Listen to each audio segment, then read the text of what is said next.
Today, Precarious plays Metroid Prime 3, Corruption. We need to bring the energy. And I know how to do it. Yeah. Yeah. Oh. Threats of physical violence. Okay. Oh, can I... What? With the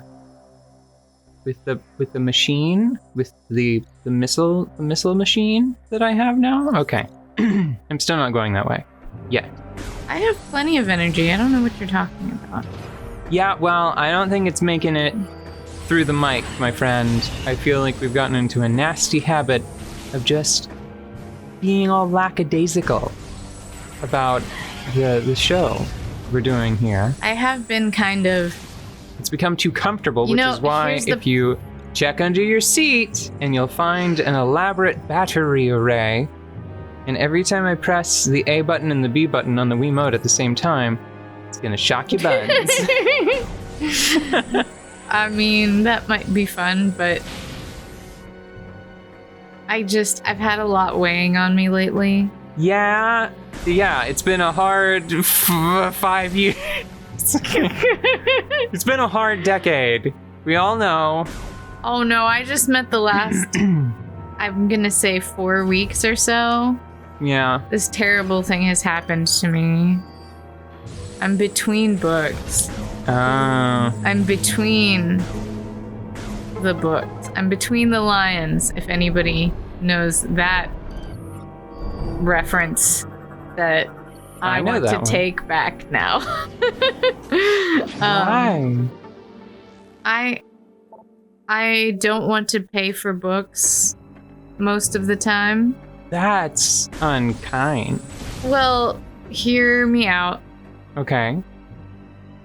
It's not that I will never pay for books. It's that if I did pay for as many books as I read or interacted with, that would cause like a, oh no, she's drinking again level problem.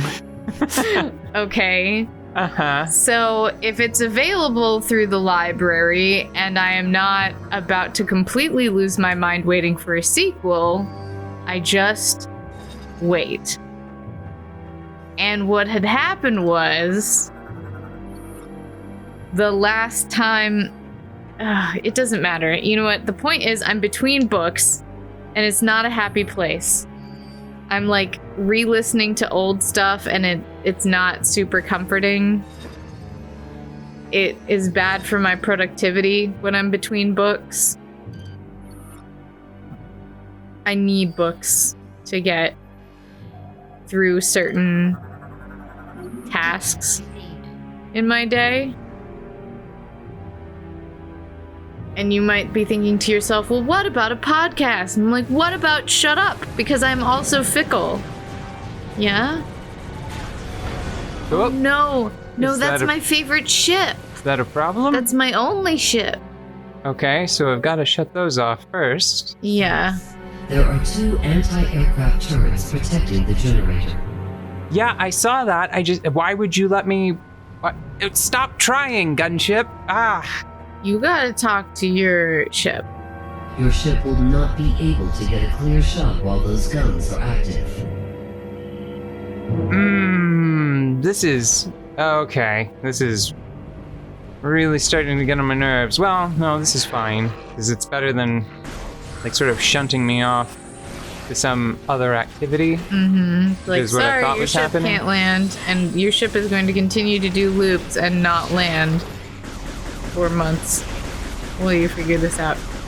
Yeah, so I have plenty of energy. Thank you. I have plenty of energy to energetically mope about how between books I am. I feel like I'm...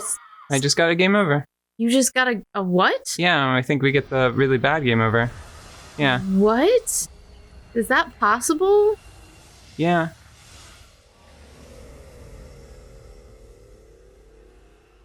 Huh. Well, I was actually going to try to do that on purpose at some point so we could see it. Okay, so it's off the bucket list. Yeah, but I don't like how that happened, because that all unfolded really quickly. Yeah. Like, I'm pretty sure a grunty space pirate threw some sort of phazon grenade at me. Yeah. Sorry, I just did something on reflex that I shouldn't have done, and now it's going to be a real big pain. Like, this is going to take way longer to achieve the same thing. Here comes the elevator music. Yeah. Because I flat out lose at the games I play so infrequently, I've gotten into this very bitter sort of rage quit habit. Yeah. Where whenever it's like, would you like to continue? I'm like, no, fuck you, I don't want to continue.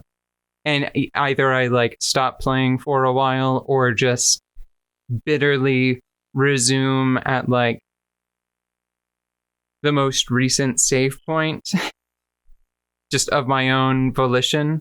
You know, it's just sort of like a bratty way to be like, screw you, I'm in control. That was garbage. And I actually, like, I'm trying to speak about it calmly, but that was kind of that was kind of some garbage. I feel like I responded to that pretty quickly. Yeah. And it's like, oh, okay, so phazon overloading, sure. And then it's like, gotta start emptying the beam, and then it didn't work, and I got a game over. Yeah. What is happening here? It's just taking an age to load. Okay. This is very frustrating and irritating. Yeah, not super happy about it. I mean, this is the one that I'm least familiar with, you know? Yeah. And now here's going to be something that's really annoying, right? Is it enough for me to just go over there and then, no, I actually have to subject my gunship to... That's really bad, because I did that because I just kind of wanted to see what would happen. Ah, hell.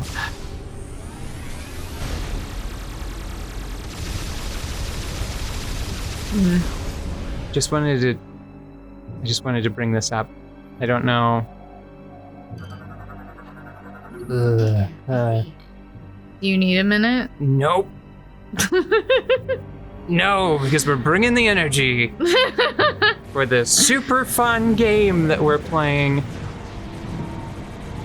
You know, I think what else has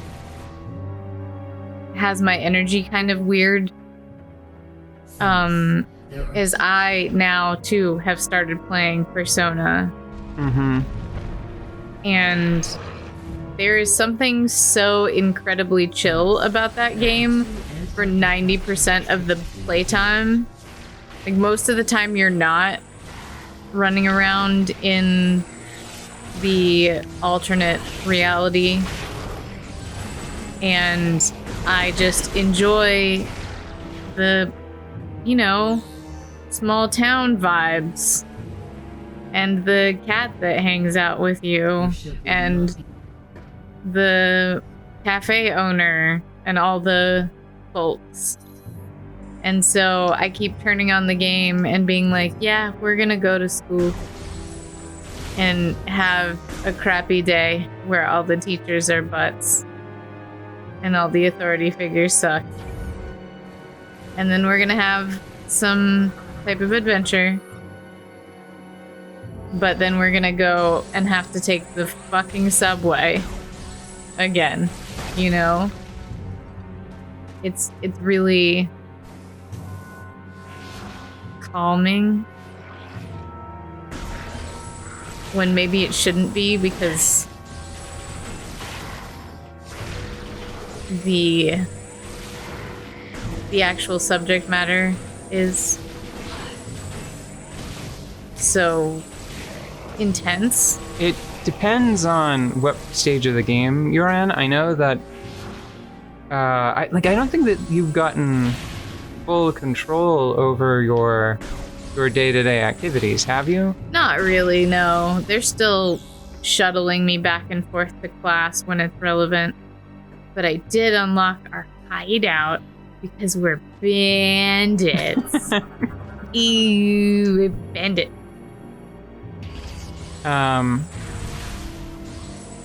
What was I gonna say?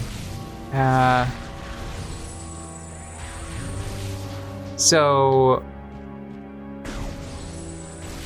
the very first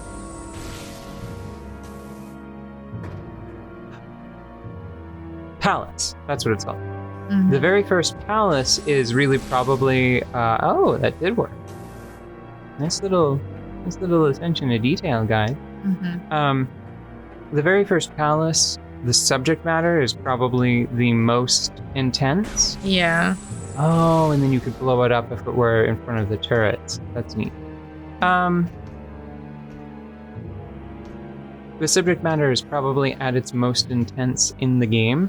Mm-hmm. But saying that, now that you're in the thick of it, I like this is one of the reasons why I wanted you to play the game, was so we could talk about it. Yeah. And I think that Persona 5 is let down a little bit by either an unwillingness or an inability to commit fully to the subject matter in some scenarios, right? Mm-hmm. Like there's a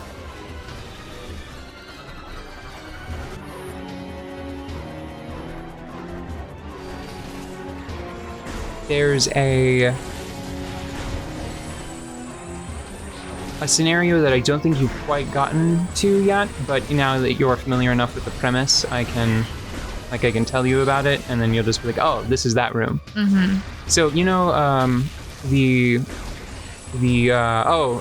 huge spoilers for Persona 5. Mm-hmm. Just in case, I don't know, I'm pretty sure that, like I've said previously, I think that we are the last two people alive today who are interested in it now, like way after the fact. Everybody else is already familiar with it.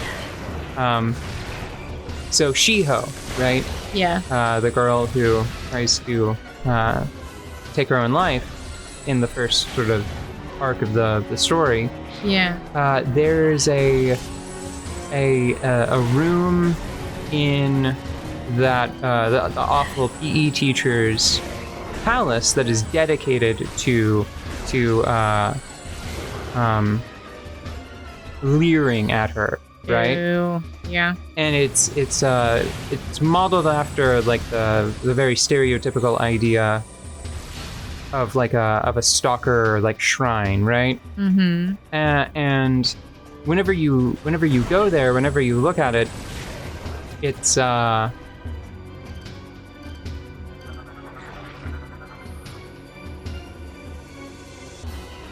it. Okay.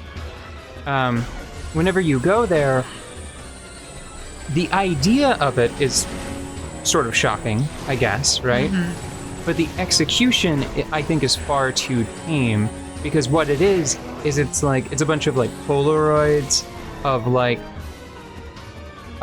waist up shots or headshots. Yeah. That are all just sort of plastered all over one of the walls. Mm-hmm.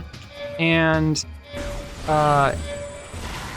it just does not go nearly far enough, and I think it makes the PE teacher seem more gentle, mm-hmm. than he really ought to in that scenario. Yeah.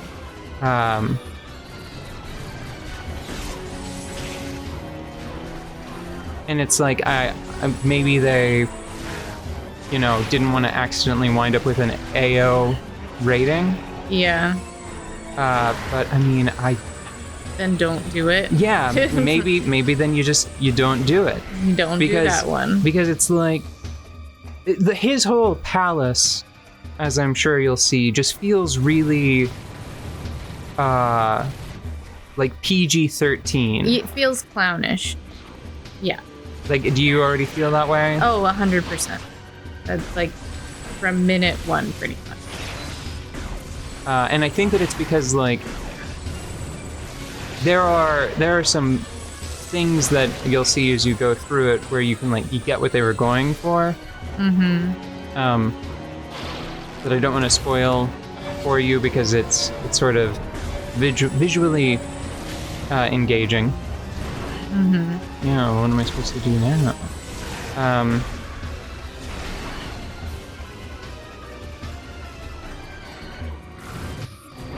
Oh, and now it's great. But there's like a...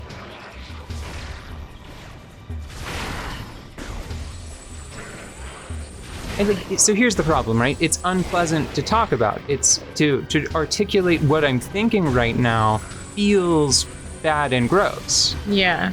But I think that that's like should be the point of it, right? Yeah. Because just to be completely frank, she's fully clothed in all of those shots. Yeah, and this is a character who's been physically and sexually abusing his students. Yeah, and it's which like, is not like ever.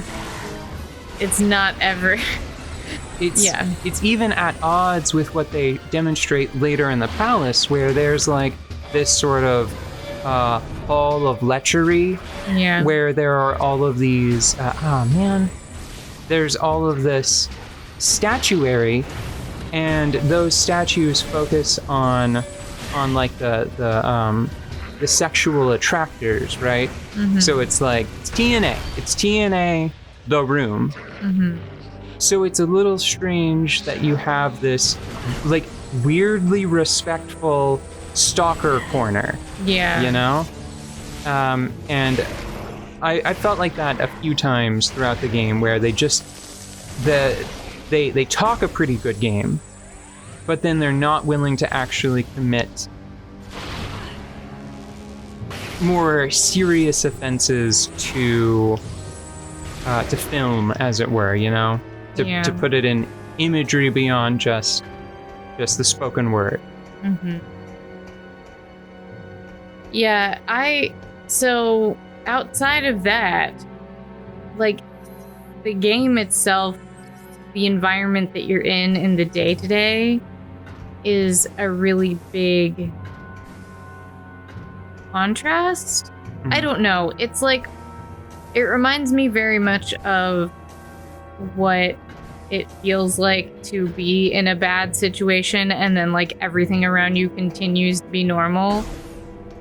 You know, you ever have something really bad happen and then it's like, but you still have to drive your car somewhere. I mean, it's still Tuesday. Still have to do Tuesday things. Yeah, and it's like, oh, I guess it's all still here. Huh? Oh, but to the point of what you were saying before, where it's, I think that you are probably in the most explicitly adult, most challenging, let's say. I think that you are in the most challenging narrative portion of the game. You know, there's really only one other scenario I can think of in the game that gets that like believably dire. Yeah. And it is a variety of scenarios that are all sort of packed around one character that relate to child abuse and child neglect. You know, and those are important sort of narrative, emotional low points because it creates a lot of room for you to be big damn heroes, right? Yeah.